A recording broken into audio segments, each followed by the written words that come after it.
are a liar. You don't care about me. You are Another a guy liar. walks in here Now I with don't give a muscle. about you. Don't Oh, worry. really? Yeah, I don't give a Never about did you. give a about me. No, Another now guy I actually don't give a about you. You are a liar, aggressive. You told me today that you'd like another goal. 2 days! 2 days! You grab another goal in front of my face! What? I'm not allowed to have a conversation. There was a point in time where Love Island, the original UK version of Love Island, was undoubtedly, undeniably one of the most culture-shifting television programs ever produced. And they combined two things that people and audiences seem to love: dating and reality TV. Now, dating and reality TV shows are not a new concept, and they were not a new concept.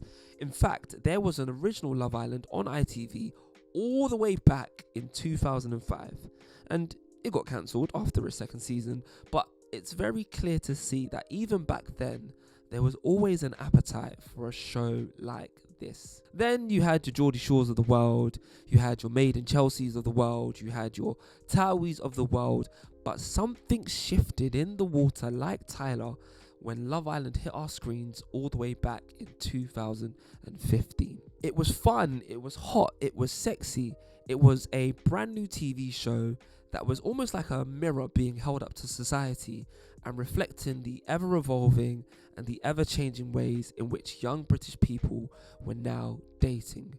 And look, this might be an oversimplification.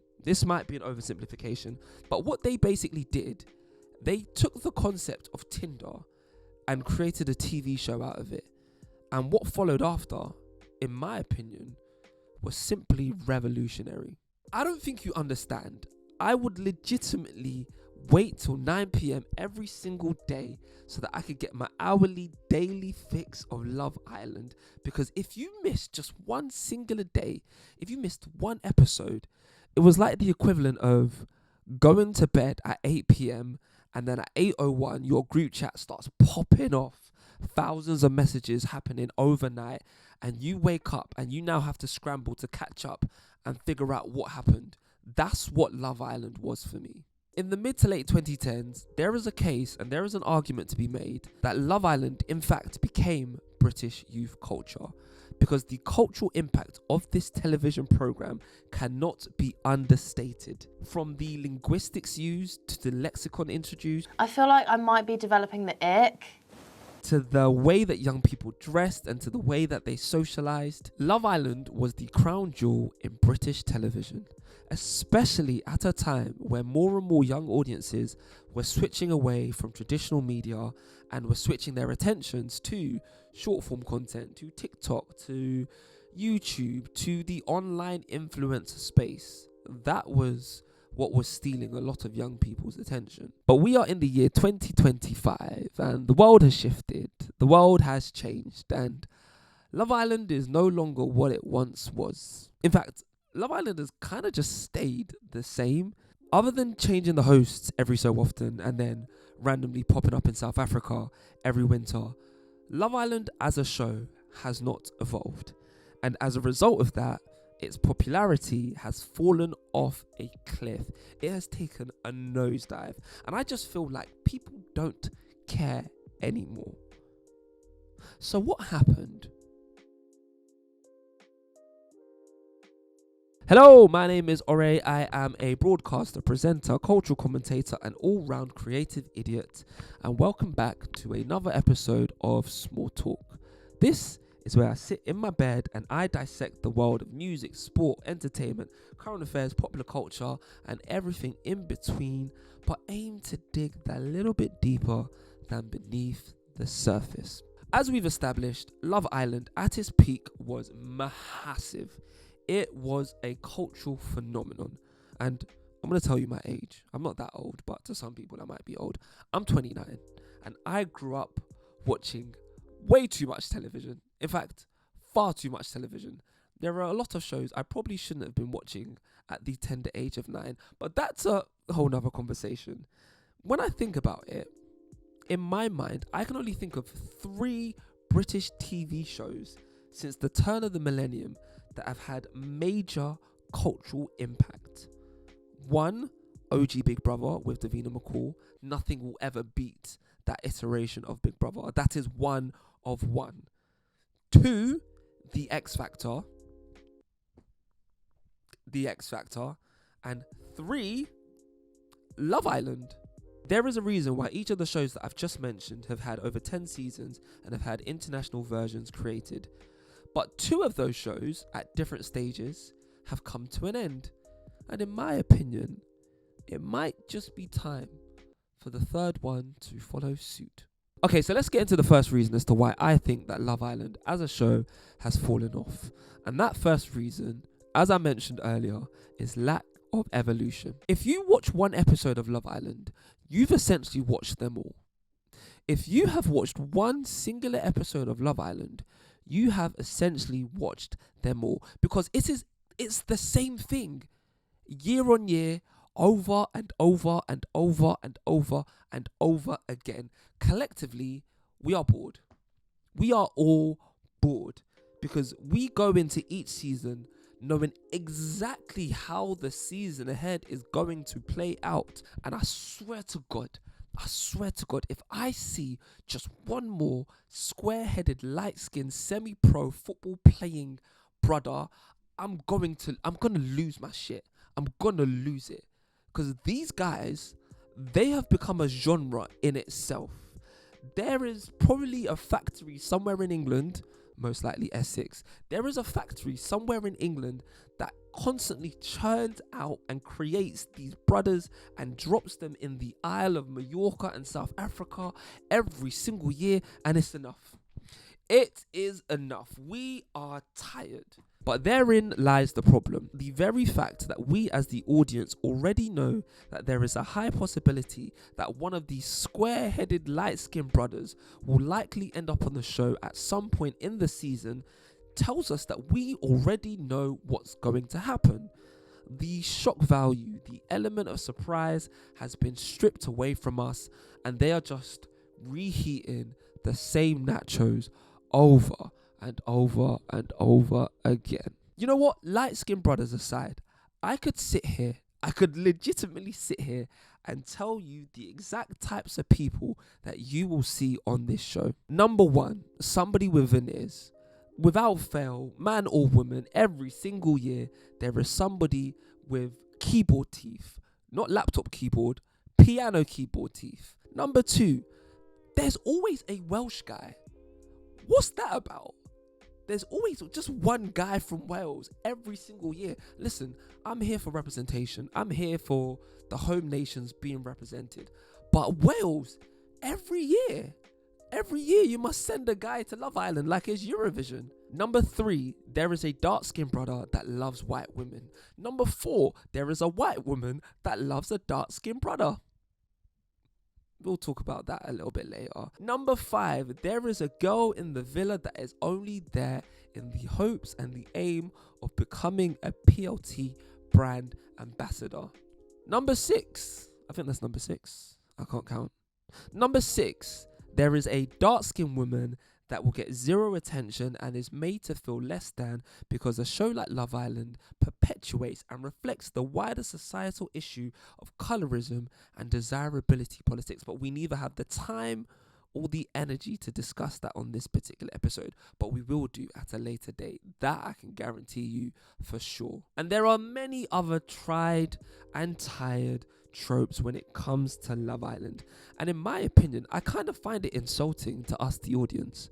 I find it really insulting to us, the audience, that they do exactly the same thing every year and expect us to keep turning up and watching over and over again. Bro, even the conversations are exactly the same. They have literally had these, I don't know why I'm getting so heated. They've literally had the same conversation on this show for the last 10 years straight.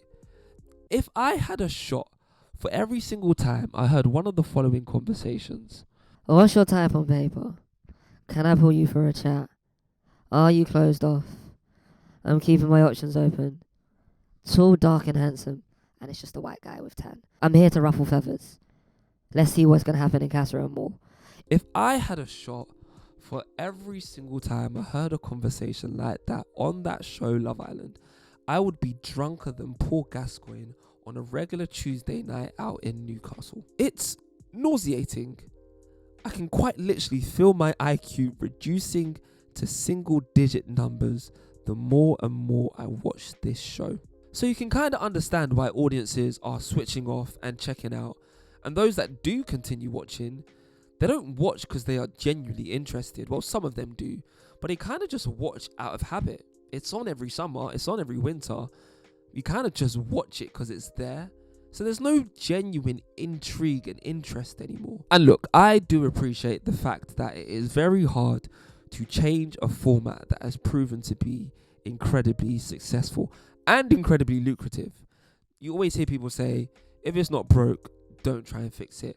And you could apply that to Love Island. But for me, it feels like the show is stuck in time. It's stuck between wanting to cling on to the glorious heights of the likes of Amber and Ovi, whilst also wanting to carve out a new lane and a new exciting narrative. Love Island just needs to make its mind up and figure out what it wants to be in 2025. Okay, for the sake of balance, I am actually watching the current season of Love Island. Well, I've tuned into the last couple of episodes and it is picking up. I'm slowly enjoying it, and I am filming this on the Monday of the second week of the UK version of Love Island. So if you are watching this episode of Small Talk, some of the stuff that I'm talking about might be a little bit dated and a little bit out of time, but it still applies nonetheless. This current season of Love Island, as I said, is picking up, and the whole Dejan, Megan and Melisha saga is giving me small entertainment. So it's not all doom and gloom, and I'm going to keep watching until I have a reason to switch off. And I am more than happy to be proven wrong. I don't know if it's just me, but it kind of feels like Love Island is just always on television. Like it's just always on.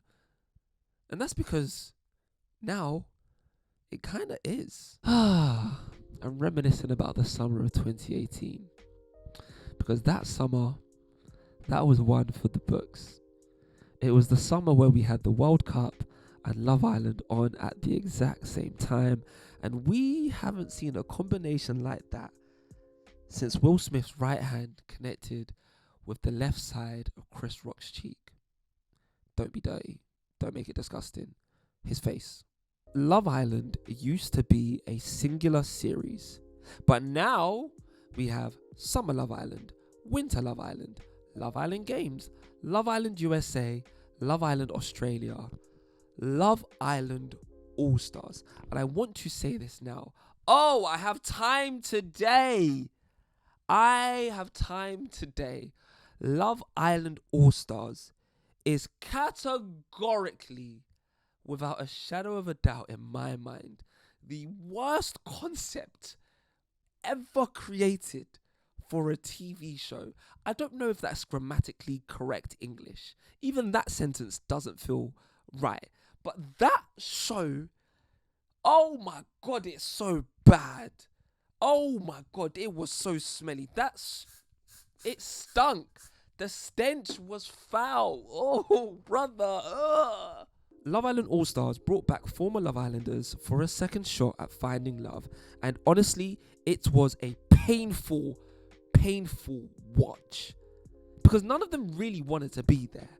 So it just ended up as this island full of people trying to cling on to their Z-list celebrity fame. And it reeked of desperation. Oh my God. That deodorant is making me choke. I have one simple question to ask. Just one question. And that question is, who asked for this? Like, who actually asked for Love Island All-Stars? Because this show is so bad. Oh my God, it is so bad. It's making me enraged. Here's how stupid this show was. In the second season of Love Island All Stars, they brought back a guy called Chugs. And it's Chugs. We all know Chugs. Chugs was on season 7 of Summer Love Island for 2 days. 2 days. He was there for 48 hours. That is not an all-star. What are we doing here? Oh my God. Bro, they were bringing in people that were in the Love Island villa 6 months prior. they were bringing in former winners, people that had won the show 18 months ago. Like, bro, have you tried to get a job? Have you tried LinkedIn, Glassdoor, Indeed? Like, I'm not here to job shame. I'm not going to do that. I'm not that type of person. But my guy, go and seek employment. There's just too much Love Island on television. There's just too much. And it feels like an abusive relationship because it's just always there. Love Island All-Stars and Winter Love Island was overkill, and it ultimately killed the product as well.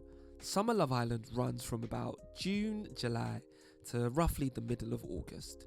Then Winter / All-Star Love Island runs from January, February to roughly the middle of March. So that means out of a 12-month year, a Love Island show is on television for at least 6 months in 1 year. That is half of the year. Half of the year, there is a Love Island show on television. And that's not factoring Love Island Games and Love Island USA and Love Island Australia. It's too much. Leave us alone. Unhand me. Unhand me. It's enough. Sometimes make me miss you. Sometimes make me yearn. Because if you're just always there, if you're ever present and you don't leave me alone, and you're saying the same thing and having the exact same conversations and having the exact same format, I'm just not going to care. And I, like many other people that used to watch the show, just switched off. And this is reflected in the forever falling viewing numbers. The second season of Love Island All-Stars was pulling in 640,000 viewers at one moment in time.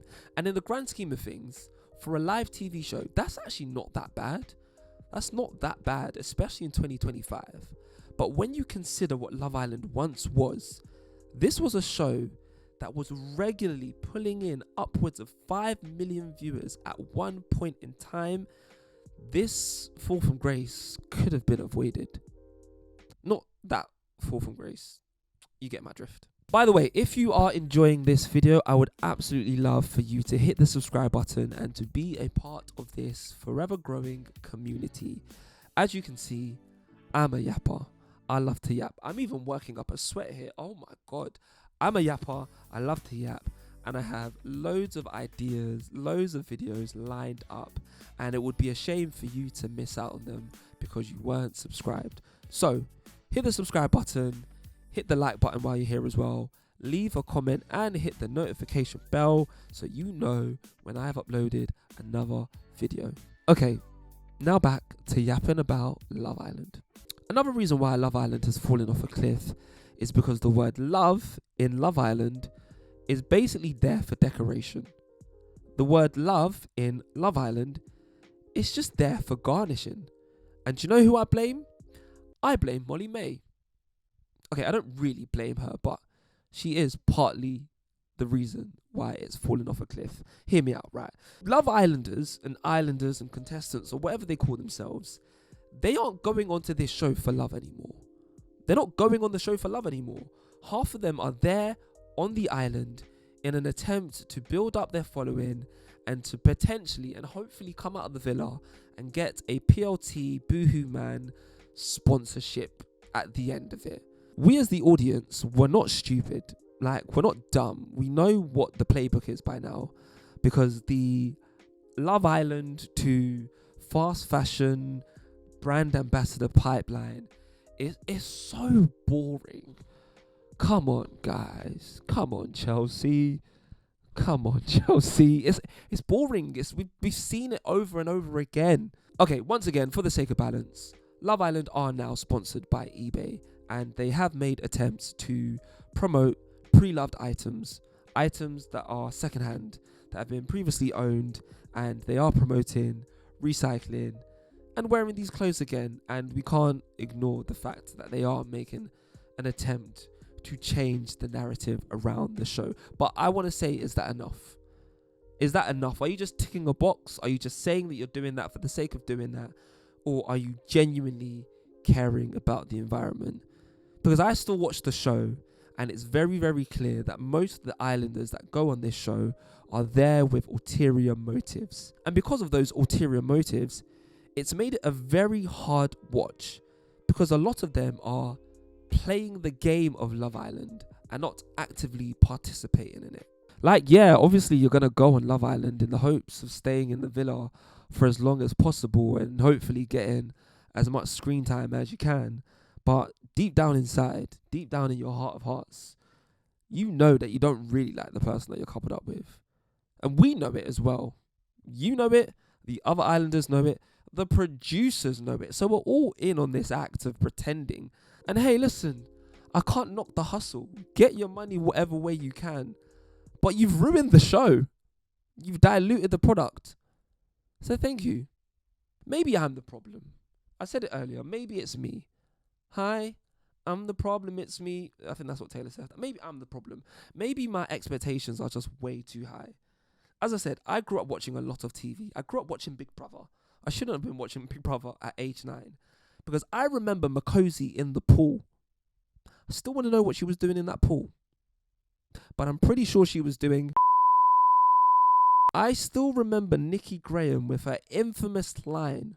Who is she? Who is she? Who is she? Where did you find her? But in comparison, these Love Islanders give me absolutely nothing. In fact, I would much rather listen to Paint Dry than watch some of these Love Island episodes. Not watch Paint Dry, listen to Paint Dry. It is that boring. And I get it. Like, these islanders are very cautious of every word that they say and every move that they make. But it's just taken the fun out of the show.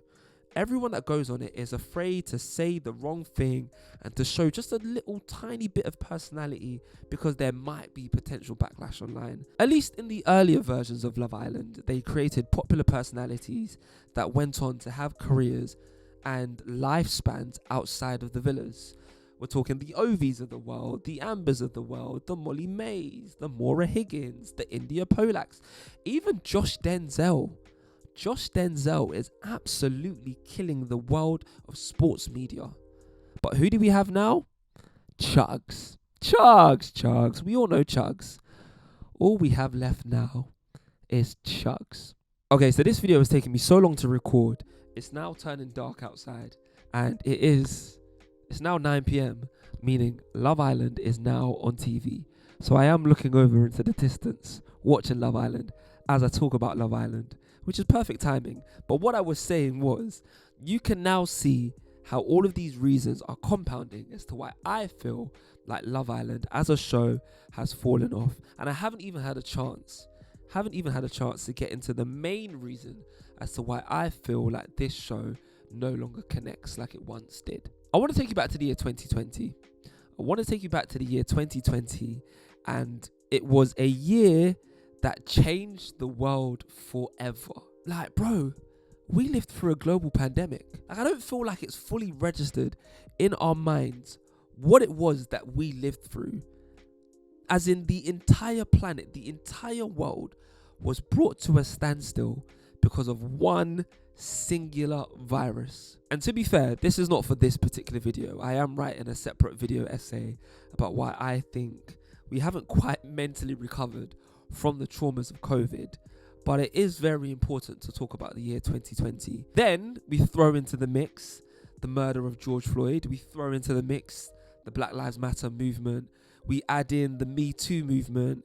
We add in Donald Trump. We add in years of austerity here in England and rising unemployment. We then add in the fact, and I can't get through this part without laughing.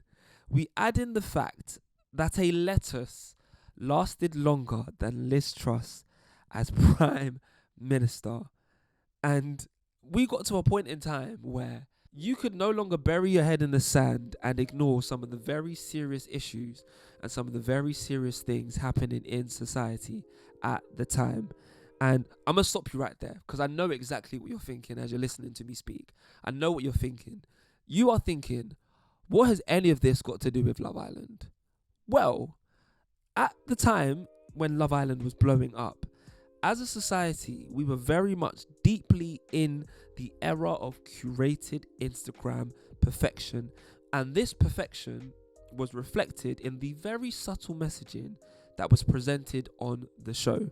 Like, if you looked a certain way and you had a certain physique and you were close to what society deemed as aesthetically pleasing, you were platformed and you had the opportunity to grow and gain a following. And pre-pandemic, we kind of just accept these as societal norms. Culturally, the 2015 to 2019 period was a completely different world. And I know that Love Island has never claimed to be hard-hitting, heavy, introspective, thought-provoking television. And what you see is what you get with that show. But post-COVID, its shallow and hollow nature just felt incredibly tone deaf. I don't want to be morbid, but people were dying and people were going through real life struggles. And I'm all for escapism. I'm all for watching things to remove me from the troubles of day-to-day life. But there was just something about watching these young singles pull each other for a chat and talk about what their type on paper is. It just felt, ironically, it felt icky. And I know I keep talking about the audience and us as the audience, but the reason why I'm placing such an emphasis and importance on the audience is, without us, this show doesn't exist. There's nobody to watch the show that's being created. And as much as I'm speaking for myself, I feel like I'm speaking for other audience members that started to move away from the brain dead, brain rot, empty-headed conversations that you would frequently find on a show like Love Island. And bearing in mind, they had already been having the same conversations for years gone by. Now, in the era of COVID, it just felt like they needed to read the room just that little bit better. Because life was happening all around us in real time, and we all yearned for something a little bit more real, something with a little bit more substance. The clean-cut, curated, and overly produced television just felt like it was from a different time entirely.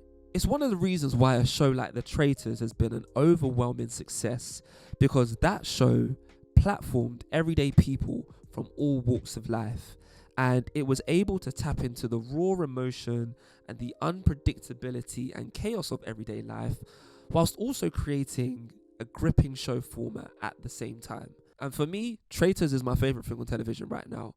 It is incredible. If you haven't watched Traitors, go and watch it. Meanwhile, Love Island kind of felt like it was still stuck in 2018. It just felt like it was stuck in the past. And then we add in the rising awareness of mental health issues and diversity and body positivity. Suddenly, this show that was built on physical perfection and emotional manipulation just didn't quite land the same like it once did. And that's before I've even had a chance to speak about how the show treats its black contestants, specifically the dark-skinned black women, because that is an episode in itself. So where does Love Island go from here? Because if it was up to me, I'll be honest, I'll tell them to call it a day. They're obviously not going to do that because it makes them far too much money, but knowing when to end a show really matters. Prime example is The X Factor. The X Factor went on for far too long. And when they eventually pulled the plug, they didn't pull the plug because they wanted to. They pulled the plug on the show because people just stopped watching. If I was in charge of Love Island, or if I was in charge of producing the show, one of the first things that I would change is I would get rid of all of the influencer adjacent people Get rid of them.